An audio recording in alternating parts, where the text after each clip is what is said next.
Alors, on va parler aujourd'hui du système CRISPR-Cas9. D'abord, dans ce qu'il est en premier lieu, c'est-à-dire un mécanisme d'immunité chez les bactéries et les archées. Immunité contre quoi? Contre les virus, les bactériophages. Donc je dessine ici une petite bactérie qui est attaquée par un phage. Le phage va répliquer son ADN, codé pour des protéines de capsid, et liser la bactérie pour relâcher tout plein de petits phages. Alors dans certains cas, la bactérie n'est pas détruite. Et en fait, elle va incorporer dans son génome un fragment, un tout petit fragment de génome de ce phage. Donc je vais zoomer en fait sur cette section de l'ADN chromosomique de la bactérie. Je dessine en rose des séquences répétées. Voilà, repeats. Donc ce sont toujours les mêmes séquences. Et entre ces séquences répétées, on retrouve différentes séquences appelées spacers, que je dessine, voilà, que je colorie ici en rouge, vert, jaune, violet et mauve. Ces spacers, en fait, sont des petites séquences correspondant à des génomes viraux. D'accord? Alors, en plus de ces spacers et de ces repeats, on a des gènes appelés Cas, et on a aussi un gène qui code pour un traceur RNA. Je reviendrai sur la fonction de ce traceur RNA plus tard. Donc voilà le locus CRISPR dans le chromosome bactérien. Donc la succession en fait de spacer et de repeat, c'est appelé en fait CRISPR-Array. Alors pourquoi ça s'appelle CRISPR? Alors ça veut dire quoi? Ça veut dire Clustered Regularly Interspaced Short Palindromic Repeats. Donc ce sont des régions, des séquences courtes, palindromiques et répétées, régulièrement espacées. Espacées avec quoi? Cette succession de spacers. Et puis Cas veut dire CRISPR Associated Gene. Donc voilà tous les gènes, toutes les séquences qui se retrouvent dans le locus CRISPR. Alors à quoi ça va servir? Eh bien, je vais redessiner la bactérie en plus grand. Voilà, donc là on est dans une bactérie. Je redessine rapidement le gène traceur RNA, le gène Cas. Alors oui, en fait, il y a différents gènes Cas. Donc on s'intéresse ici simplement au gène Cas qui code pour la Cas9.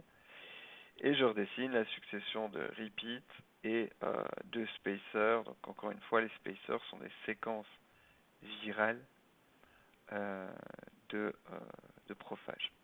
Alors, la Cas9, elle va coder pour le gène Cas9 va coder pour la protéine Cas9 qui est une endonucléase. Donc c'est une enzyme qui coupe l'ADN.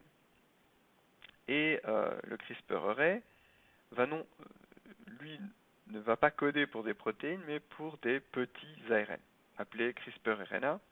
Donc ces CRISPR-RNA, c'est la séquence spacer suivie de une répétition.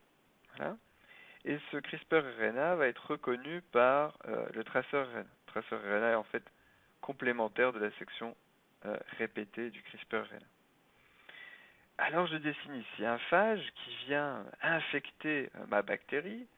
Le phage va faire pénétrer dans la bactérie son génome, son ADN génomique. Et si un CRISPR-RNA correspond à ce phage, eh bien il va s'y hybrider de manière très spécifique. D'accord? Donc il y a une vingtaine de paires de bases qui va s'annihiler. Le CRISPR-RNA est complexé au traceur RNA et tout ça va appeler la Cas9 sur le gène viral, et la Cas9 est une endonucléase.